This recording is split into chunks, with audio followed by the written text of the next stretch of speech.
राज्य के सबसे सनसनीखेज 58 करोड़ की ऑनलाइन गेमिंग धोखाधड़ी के मामले में शुक्रवार को शहर पुलिस ने एक बड़ी सफलता हासिल की।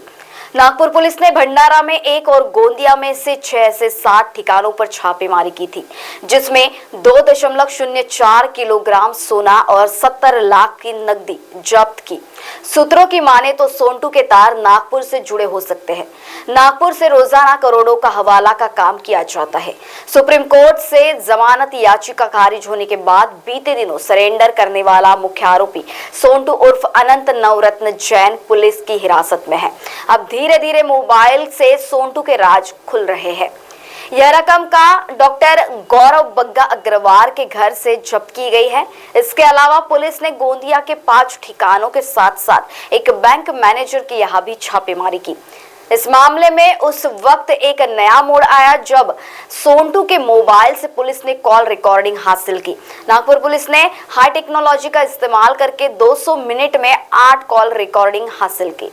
इस पूरी हेराफेरी में सोंटू ने खंडेलवाल को 4 करोड़ देने का वादा किया था, जबकि डॉक्टर बग्गा को उनकी संलिप्तता के लिए 2 करोड़ देने का आश्वासन दिया था। इस ऑनलाइन गेमिंग के प्रकरण में तपास क्राइम ब्रांच कर रही थी। जो इसका मुख्य आरोपी है ये अभी फिलहाल पुलिस कस्टडी में है।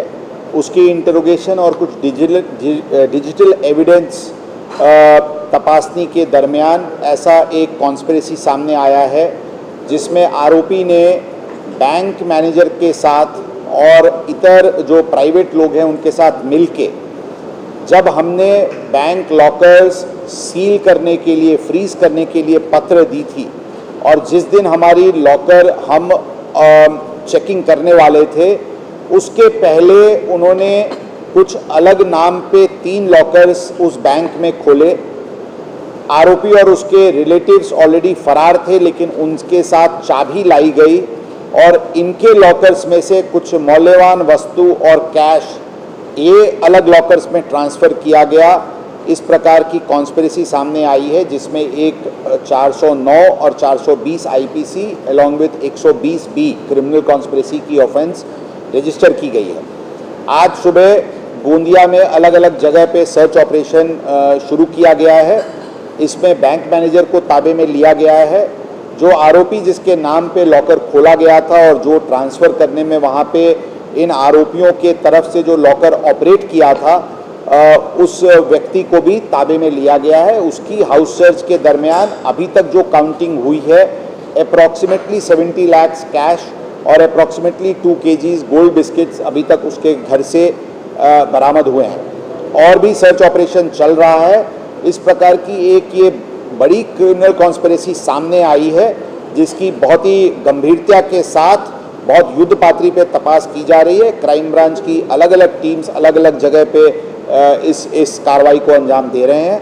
बाकी जो डेवलपमेंट होगी आपको बताइए। नए केस में आरोपी जो सोंटू जैन था, उसका भाई, उसके भाई की वाइफ, उसकी मदर, बैंक मैनेजर को सहायता करने वाला एक और व्यक्ति, 2 डॉक्टर कुटुंब जो गोंदिया के रहने वाले हैं, जिनके नाम पे ये लॉकर्स खोला गया था और जिन्होंने ये लॉकर्स ऑपरेट किया गया था। इस प्रकार के और कुछ और लोग हैं जिसके ऊपर ये गुना दाखिल। देखिए, पहले जो एफआईआर में ऑलरेडी 58 करोड़ की फसवनुक की अमाउंट थी, लेकिन हमारी इनिशियल सर्च सीजर्स ऑपरेशंस में ऑलरेडी अराउंड 31 करोड़ की सीजर हुई थी। अभी डेफिनेटली लॉकर्स में से कुछ सामान, कुछ कैश और गोल्ड वैल्यूबल्स निकाले गए थे और उसकी विलेवाट लगाई गई थी। वो अमाउंट कितनी थी वो हम अभी कर रहे हैं, लेकिन अभी आज की सीजर में अप्रॉक्सीमेटली हम कह सकते हैं कि 2 करोड़ के आसपास की सीजर ऑलरेडी हो चुकी है। इस प्रकरण में जो भी इस ऑनलाइन गैम्बलिंग प्रकरण में या आरोपी को सहकार्य करने में उसके इस जो ये फसवनुक की जो एक्ट थी, उसमें जिन्होंने भी उसको मदद की है या उसके फरार होने के समय जिन्होंने भी उसको मदद की है, और इस प्रकार की जो ये कॉन्स्पिरेसी जो बीच बीच में चल रहा है, पूरी तरीके से इसको अनर्थ किया जाएगा। आरोपी को मदद करने का जो प्रत्यक्ष या अप्रत्यक्ष कोई भी अगर प्रयत्न करेगा और उसमें क्रिमिनल कल्पेबिलिटी अगर नजर आएगी तो कार्रवाई की जाएगी। इस प्रकार की हमारे पास जानकारी नहीं है, लेकिन डायमंड एक्सचेंज के जो ओरिजिनेटर्स हैं और जो उसके डेवलपर्स हैं वो सभी हमारे रडार पे हैं। इस साल का 67वां विजयादशमी का पर्व बड़े हर्षोल्लास से मनाया जा रहा है, जिसके लिए देश भर में अम्बेडकरी अनुयायी नागपुर की दीक्षा भूमि पर आने वाले हैं, जिसके लिए पुलिस का तगड़ा बंदोबस्त भी रखा गया है। इस संबंध की जानकारी सीपी अमितेश कुमार इन्होंने दी है। तो बता दें कि बीते 14 अक्टूबर के बाद डीसीपी जैन को इस बंदोबस्त से दूर रखने की मांग कई लोग की तरफ से की जा रही है। धम्मचक्र परिवर्तन दिनानिमित्ताने काल विस्तृत बैठक इथे दीक्षाभूमी संदर्भात आयोजकांसोबत आणि पोलीस अधिकाऱ्यांसोबत आणि इतर विभागाचे अधिकाऱ्यांसोबत इथे झाली होती।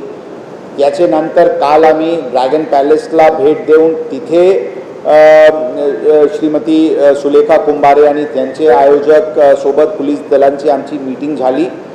त्यामध्ये तिथे स्थानिक जे नगर परिषदचे लोक आणि रेव्हेन्यू डिपार्टमेंटचे अधिकारी उपस्थित होते आणि आज आमची व्हिजिट दीक्षाभूमी परिसरात झाली। तिथे जे मुख्य त्याचे संयोजक श्री फुलझले आणि इतर त्यांचे लोक उपस्थित होते। पूर्ण बारकाईने ते पूर्ण बंदोबस्ताची नियोजन करण्यात आलेली आहे। यावेळी नक्कीच जनसमुदाय जास्ती राहण्याची एक अपेक्षा आहे आणि काही रस्त्या त्या भागात पंचशील दीनबाई कन्या शालाजवळ जे पूल कोसळलेले आहे त्याच्यामुळे थोडी भाविकांना जे गैरसोय होण्याची शक्यता आहे त्याबद्दल उपाययोजना पूर्णपणे ठरवण्यात आलेली आहे। बंदोबस्तचे नियोजन करण्यात आलेली आहे। एकंदरीत त्या दीक्षाभूमीचे परिसरात अंदाजन 1,500 पोलीस अधिकारी आणि 2 कंपनी SRPF तिथे डिप्लॉय राहणार आहे। त्याचे व्यतिरिक्त अंदाजन 400 अधिकारी कर्मचारी ड्रॅगन पॅलेस येथे बंदोबस्ताला राहणार आहे। पूर्ण नियोजन यासाठी करण्यात आलेली आहे। आम्ही बारकाईने या गोष्टीवर सर्व तिथे जे बंदोबस्त आहे त्यावर लक्ष ठेवून आहोत। जामठा परिसर में 12 दिन पहले इंजीनियरिंग छात्रा के साथ दुष्कर्म करने वाले नराधम को आखिर पुलिस ने गिरफ्तार करने के बाद पुलिस इस मामले की कड़ाई से जांच कर रही है, जिसकी जानकारी सीपी अमितेश कुमार इन्होंने दी है। आम्ही जसे पूर्वी सांगितले होते ते आरोपी अटक झाल्यानंतर आम्ही पहिले त्यांचे MCR केले होते। टेस्ट आयडेंटिफिकेशन परेड झाली होती। ते टेस्ट आयडेंटिफिकेशन परेडमध्ये ते आरोपी ला ओळखण्यात आलेली आहे। आता ते आमचे PCR मध्ये 23 तारीखपर्यंत आहे। युद्ध पातळीवर या प्रकरणाची तपास सुरू आहे। लवकरात लवकर या प्रकरणामध्ये चार्जशीट करण्याची आमची तयारी आहे। यामध्ये स्पेशल काउन्सिल नियुक्त करण्याची प्रस्ताव शासनाकडे पाठवण्यात आलेली आहे। ती पण लवकरात लवकर मंजुरी होऊन येतील। या केसला अत्यंत प्राधान्याने फास्ट ट्रॅकवर घेण्यासाठी पूर्ण उपाययोजना सुरू आहे। कहते हैं हाथ की बुनाई हुए वस्तुओं का कोई तोड़ नहीं होता।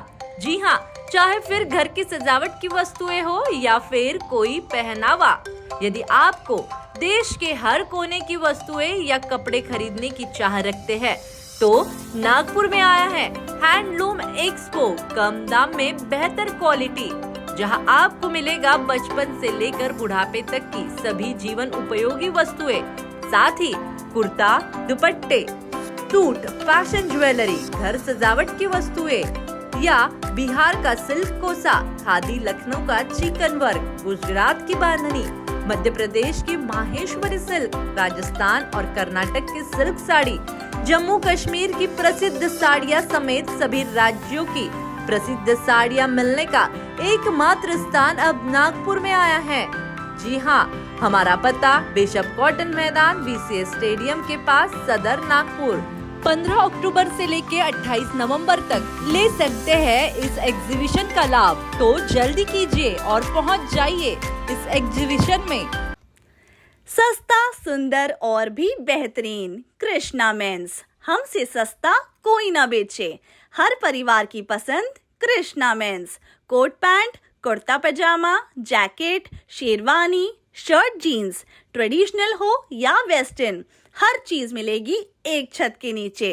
तो देर किस बात की, शादी हो या त्योहार, कृष्णा मेंस से ही खरीदारी करेगा हर परिवार। हमारा पता कृष्णा मेंस, नंगा पुतला चौक, जागनाथ रोड, गांधी बाग, नागपुर।